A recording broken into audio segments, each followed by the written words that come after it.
The fate of the Amalekites. King Saul never seemed to enter into the spirit of the Lord's command. He always manifested self-will. Even when given special directions through the prophet Samuel, he deviated and was reproved. One failure of King Saul was when called upon to slaughter the Amalekites and drive them out. He did not fully obey. He spared the king and so forth. Many have thought it strange that God would give such commands as this and others similar. The most satisfactory explanation is that the whole world is under the death sentence, and that it makes very little difference whether they die by pestilence, famine, or sword. The wickedness of the Amalekites is declared to have come to its full, just as with the Sodomites. The decree was extermination. Had the slaughtered people, as we once thought, gone to eternal torment, the matter would have been most horrible. However, the entire aspect is changed when we recognize that God's provision for the Amalekites, as for the Sodomites, is a resurrection secured by Christ's death. As we have already seen, the Sodomites are to have the privilege of returning to their former estate and to human perfection.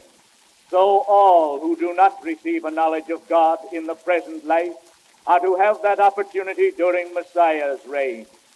Another illustration along this line is that of Sennacherib's army, which was smitten by the angel of the Lord in one night, probably by a sandstorm.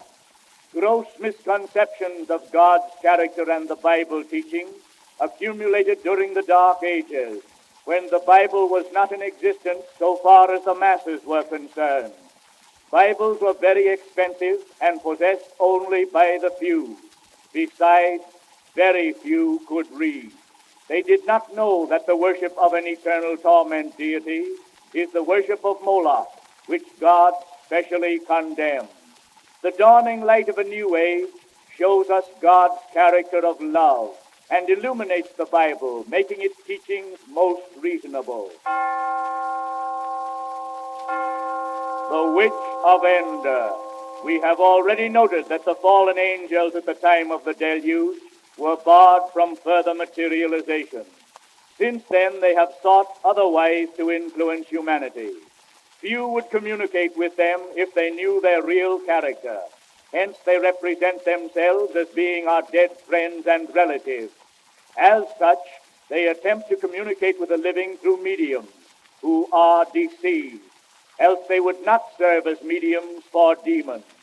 In olden times, these mediums were called witches, wizards, necromancers. They had familiar spirits, or were familiar with the spirits who were disobedient in the days of Noah. God had forewarned Israel against these evil spirits and their mediums. He said that no such medium should be permitted to live in the land of Israel. They might operate amongst nations not under divine care, but God's representative Saul was commanded to put to death all such. When King Saul got out of fellowship with God, who refused further communication, he turned for advice to a witch at Endor and asked her to awaken Samuel the prophet, who meantime had died. The evil spirits impersonated Samuel easily enough, and the witch gave the king messages in his name, whereas Samuel was dead and could not give or receive messages. King Saul saw nothing.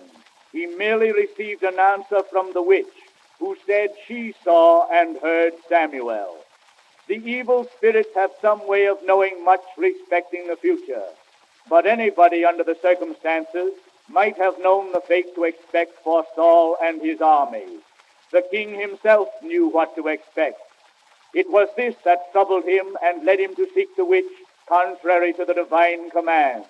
It is not for a moment supposable that God and Samuel, having refused to communicate with the king, would change and permit a witch, condemned by the divine law, to overrule the matter.